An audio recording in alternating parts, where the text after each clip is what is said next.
Hi there everyone, welcome to my channel. So in this video I will talk about I was invited as a judge in the Research Colloquium. Before we continue, I would like to say thank you so much to all my viewers, silent viewers and supporters in my channel. Thank you for watching my videos. If you are new with my channel and then you like this video, please hit the like button. Don't forget to share and please support my channel guys by clicking the subscribe button. So let's begin. I was invited by a friend, Sir Christian Lester Jimeno, to become a judge on their upcoming research colloquium. Let us read the email from Sir Christian. Dear Professor Pomperada, good day. On behalf of the College of Arts and Science Office, Iloilo Science and Technology University, I'd like to invite you to be one of our esteemed judges at our upcoming research colloquium which we held on Monday, June 5, 2023 via Zoom.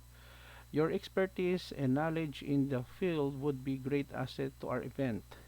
This colloquium aims to showcase the research projects of our students from ICT or Information Communication Technology courses, which include BSIT, BSCS, and BSIS.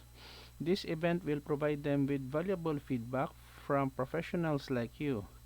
We believe your perspective would contribute significantly to their development as researchers. Hatarts herewith is the official invitation letter. Thank you very much. Best regards, Christian Lester D. Jimeno, BACS Program Chair, Computer Department, College of Arts and Sciences, Iloilo Science and Technology University. Thank you so much, Sir Jimeno.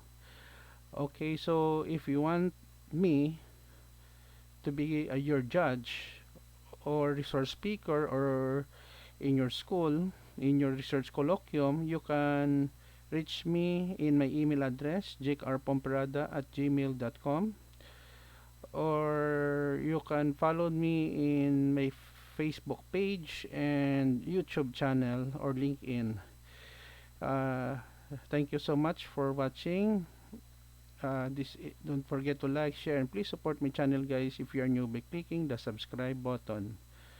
See you in the next video tutorial guys. This is your friend Jake saying bye bye for now.